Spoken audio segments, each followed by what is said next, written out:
All right, folks, it's going to be one of those days.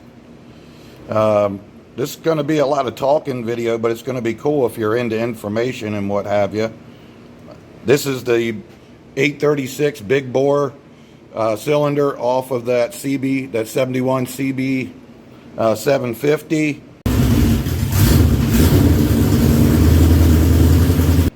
And the motor, although it ran, it was really wore out, blowing smoke, wasn't going to run right. And it looks to me, you know, this is another one of those, oh, I got $10,000 in this motor and it's the best rebuild ever and blah, blah.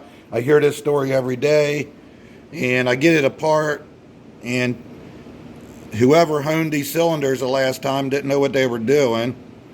And if you can see the rings, while I'm trying to hold the light, inside the cylinder just go completely around in a circle, that's a no-no. You'll lose compression. You'll burn smoke. You'll burn smoke. You'll burn oil. It'll smoke like crazy.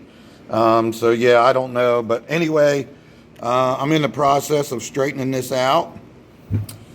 And what you got to do is you got to balance back and forth between how much you hone and the ring gap. And most of these are Wiseco rings. That's the pistons that are in it. So you have to go with their rings, because the thickness of the rings on their pistons vary from like stock or whatever. So I got to hone the cylinders, check my ring end gap here. That's what I'm going to be doing 16 times. So if the ring gap is not correct, then I got to come in here and file each one of these ends and put it back in there and measure it each time until I get the ring gap correct. Right there's the ring end gap. Very important that's correct. And how do I know what it is? Well, I'm smart enough to read the directions.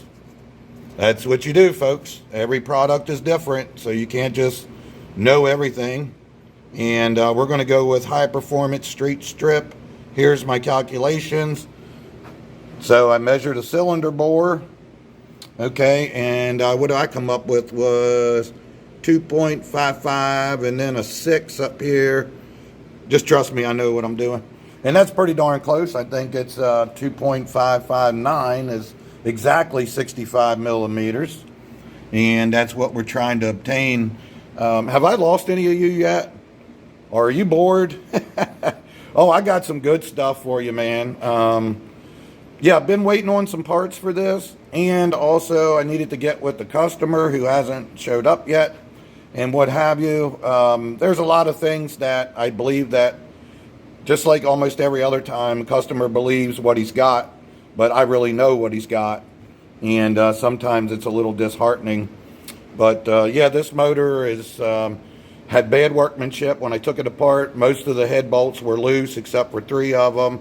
I see here, this is not good. It's been burning oil forever. There's just a lot of issues, but we do have some good stuff. We got big bore. We also got a big webcam in it. The head has been ported. I'll show you that here in a bit, but unfortunately the valves are stuck in the head. So yeah, it just goes on and on and on. This is so typical. Oh yeah, all I need is some gaskets. That motor always ran great. It's the best motor ever built kind of situation. Yeah, they did a terrible job, and I don't know what's wrong yet. This is under investigation, but right here on the valves, every one of them is kind of mushroomed slightly.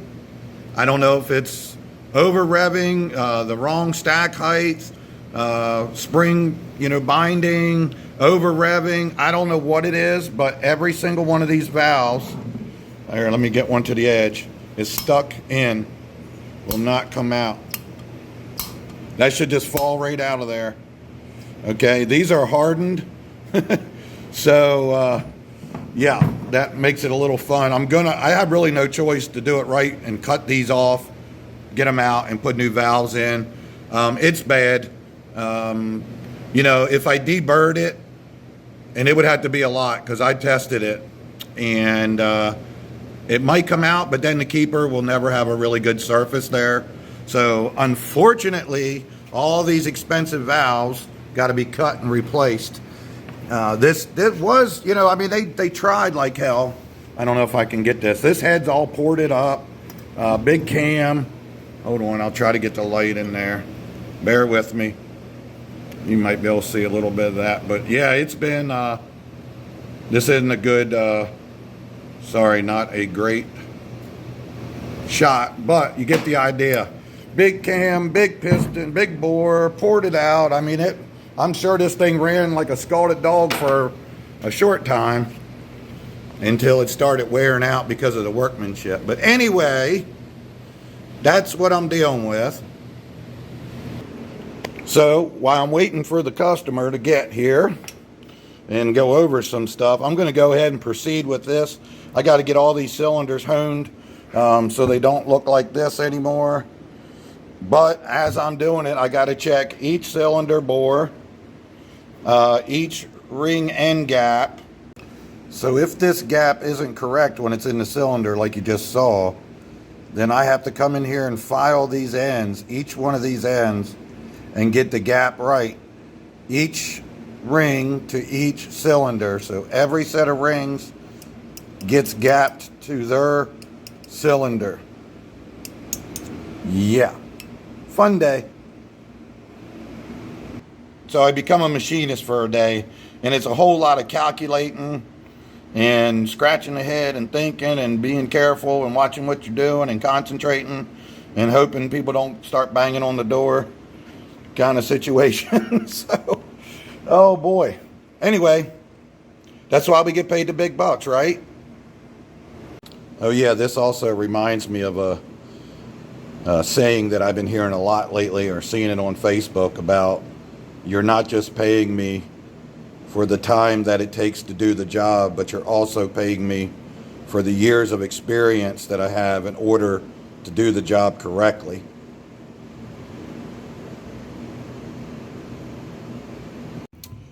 All right, guys. So anyway, I'm going to keep going. I'm going to finish this up here.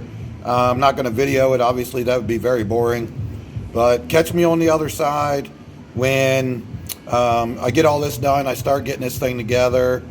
Got a lot of corrections to do here on the previous stuff. And, you know, I got some hurdles to get over. But we will get it done. We'll get the bike together, running. It's going to be one bad SOB. Thanks for watching. Peace out.